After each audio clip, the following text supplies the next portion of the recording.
Comment se débarrasser de ses freins intérieurs? Comment atteindre ses objectifs, tant personnels que professionnels? Le coaching prend de l'ampleur en France et dans les pays francophones depuis plusieurs années et certains sont devenus experts en la matière. C'est notamment le cas de Max Piccinini, expert international spécialisé en stratégie de la réussite. C'est ce que nous allons voir tout de suite dans Leaders Talk. Max Piccinini, bonjour. Bonjour. Vous avez accompagné plus de 150 000 entrepreneurs et leaders à travers vos programmes et formations. Vous êtes coach, expert international en stratégie de la réussite, auteur du livre Réussite Maximum, 7 étapes pour créer votre vie selon vos propres termes. Nous sommes actuellement à Genève à l'occasion du séminaire Business Max qui regroupe des chefs d'entreprise et des créateurs d'entreprises, une sorte de MBA accéléré et participatif sur 4 jours. Alors pour commencer, ma première question, on parle beaucoup de coaching en entreprise, de coaching en développement personnel. Le coaching se développe de plus en plus en France et dans les pays francophones depuis plusieurs années. Mais c'est quoi exactement le coaching ? Le coaching, c'est avant tout accompagner quelqu'un à atteindre des résultats supérieurs. Si je dois faire très simple.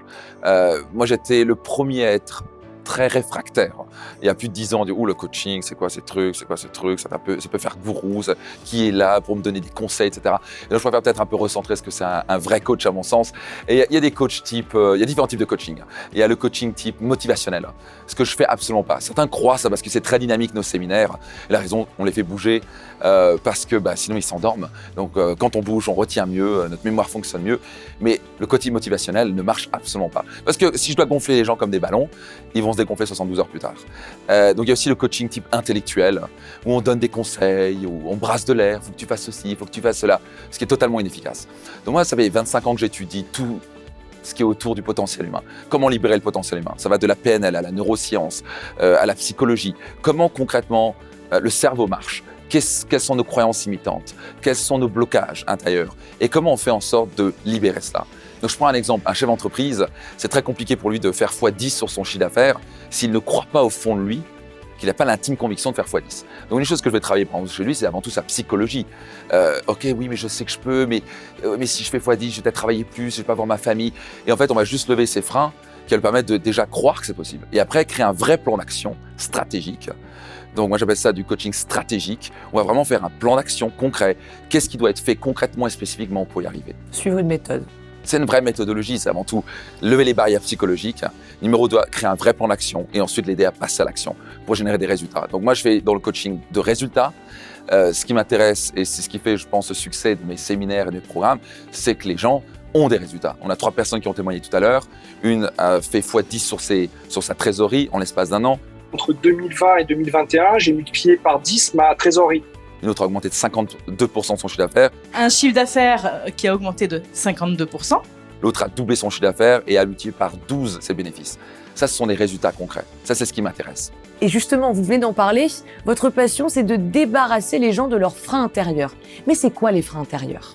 C'est très simple, les freins intérieurs, c'est toutes nos barrières mentales et psychologiques que nous avons, nos fameuses croyances limitantes.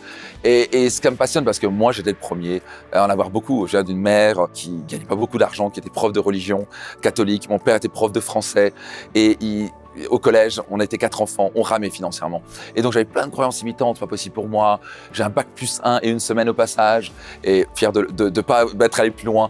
Et je me suis dit, ouais, mais je peux pas y arriver, est-ce que j'ai pas de diplôme, mais j'ai pas l'argent, et je suis pas fils à papa, et j'ai pas ceci, et j'ai pas cela, j'ai pas un diplôme d'HEC, j'ai pas ma place, je pourrais jamais y arriver. Et toutes ces croyances-là, c'est juste dans notre tête. Donc moi, mon job, c'est avant tout d'aider les gens à identifier leurs croyances limitantes et de les détruire, et ensuite de les remplacer. Donc ça se passe en 3 étapes. Les identifier. D'abord, tant qu'on n'a pas pris conscience qu'on a ces barrières psychologiques, ces barrières mentales de « c'est possible pour moi, c'est pas possible pour moi », certaines femmes vont pas lancer leur entreprise parce qu'elles ont une barrière en disant « oui, mais si je lance mon entreprise, je vais pouvoir voir mes enfants ». Ce qui est faux. Elle peut s'organiser, si elle structure bien son temps, elle peut lancer une entreprise à succès et avoir du temps pour ses enfants. Donc ça, c'est les barrières qu'on va travailler, c'est ce qu'on appelle les limites mentales. Et j'adore les faire voler en éclats. Et ça, c'est plus de 25 ans de méthodologie autour de la neuroscience, de la psychologie. Parce qu'à la fin, une fois qu'on change son monde intérieur, on va changer son monde extérieur. On ne peut pas changer ses résultats extérieurs tant qu'on ne change pas son monde intérieur. Et donc, qui sont les personnes qui viennent vous voir? Sur quelles problématiques vous travaillez avec eux? Donc principalement, ce sont des entrepreneurs et PME qui vont jusqu'à, en général, 10-20 millions de chiffre d'affaires. J'ai quelques cas où j'accompagne des boîtes à 50, voire des chefs d'entreprise que j'accompagne qui pèsent plutôt dans les 500 millions. Ça, c'est plutôt le coaching privé. Mais sinon, mes séminaires et programmes, c'est principalement de la personne qui a 2 doigts de se lancer jusqu'à une boîte de 10 à 20 millions. Et bien sûr, c'est un chef d'entreprise qui veut développer son chiffre d'affaires, ses bénéfices, mais il a d'autres problématiques. Sa gestion du temps. Comment allier la vie professionnelle et personnelle. C'est bien de vouloir gagner de l'argent, mais s'il est malheureux en couple, ça peut avoir un gros danger sur son entreprise et c'est pas cool pour lui. Donc j'accompagne vraiment les entrepreneurs, les chefs d'entreprise à travers mes programmes et séminaires à vraiment avoir un vrai succès à long terme. Parce que quelqu'un qui réussit financièrement dans une entreprise et qui néglige sa vie personnelle, sa vie de famille et sa santé, ben à la fin, il va non seulement perdre sa santé, égal, il va perdre sa vie, il va avoir son couple qui va partir en cacahuète, égal, ça va avoir un impact sur son business et à la fin, tout va s'écrouler. Donc c'est très important pour moi de l'accompagner sur toutes les sphères de sa vie, ce qui lui permet vraiment d'avoir, on va dire, une solidité et une vraie réussite à long terme. Et quitte à réussir financièrement, pourquoi pas être épanoui et heureux sur le chemin. Et du coup, c'est quoi un coaching à la Max Piccinini? Alors, c'est totalement différent de ce qu'on a l'habitude de voir, surtout en France, on est très, je ne vais pas être méchant, un peu chiant, irrationnel, on donne des conseils, il faut que tu fasses ceci, il faut que ça. Donc moi, c'est totalement différent. Et je pense que c'est clairement basé sur la neuroscience et la psychologie, c'est qu'on apprend en s'amusant, beaucoup mieux, et on apprend en bougeant. Physiquement, une des pires choses qu'on a appris à l'école, c'est de rester assis toute la journée, sage comme une image, on ne retient rien.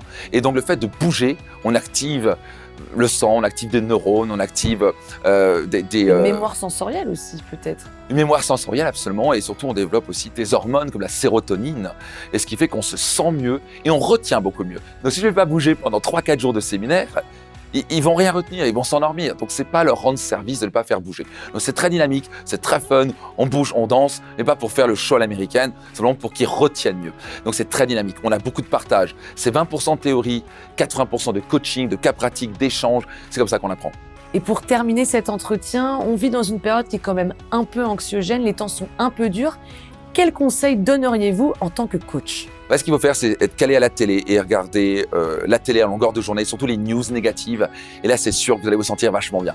Non, je rigole. Donc, c'est vraiment la dernière chose à faire, c'est juste être hypnotisé par tout ce qui se passe mal dans le monde. Et il y a toujours des choses qui vont mal. Vous savez quoi, il y a toujours des choses qui vont bien. Donc, le premier conseil que je vais donner, c'est arrêter de se focaliser sur ce qu'on ne peut pas contrôler. Le monde extérieur, ce qui se passe à l'extérieur en ce moment, on ne peut rien changer, on ne peut rien contrôler. On a zéro contrôle dessus. Donc, pourquoi gaspiller son énergie à penser à des choses qu'on peut absolument pas influencer? Oui, ce qu'il a fait, cet homme politique, et la guerre ceci, et guerre cela, et machin, et l'impôt, et l'inflation, et qu'est-ce qu'on y peut? Donc, la fin, c'est recentrer ses pensées sur qu'est-ce que je peux influencer maintenant? Comment je peux améliorer ma qualité de vie maintenant? Comment je peux me sentir mieux maintenant? Si on veut développer ses affaires, si on veut être plus heureux en couple, si on veut avoir une meilleure santé, la dernière chose de faire, c'est s'inquiéter et regarder constamment les choses qu'on ne peut pas influencer. Un vrai leader se focalise sur son cercle d'influence. Comment je peux changer mes pensées? Est-ce qu'il y a quelque chose de merveilleux en ce moment dans sa vie? Clairement oui. Donc j'invite souvent les chefs d'entreprise et entrepreneurs à cultiver la gratitude.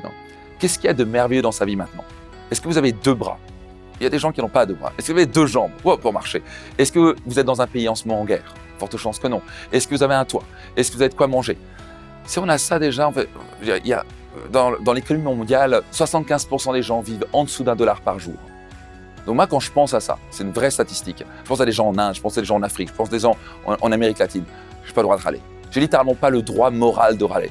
On fait partie des grands privilégiés de ce monde. On a peut-être l'éducation gratuite, on a peut-être accès à un téléphone, à Internet. De quoi on se plaint? Pourquoi se foutre en l'air sa vie à parler de choses qu'on ne peut pas influencer et à être constamment inquiet, donc choses qu'on ne peut absolument pas changer? Donc je vais inviter à tout le monde de se focaliser sur ce qu'ils peuvent influencer, se focaliser sur ce qui va bien dans leur vie et mettre des actions quotidiennes à progresser et à devenir meilleur. Max Piccinini, merci beaucoup pour ce conseil et aussi d'avoir répondu à toutes mes questions. Avec grand plaisir. Et si vous souhaitez vous procurer le livre de Max, il est disponible dans les points de vente physiques et sur Internet. Je vous donne également le site internet maxpiccinini.com et sur LinkedIn. Je vous dis à très bientôt pour un nouveau numéro de Leaders Talk.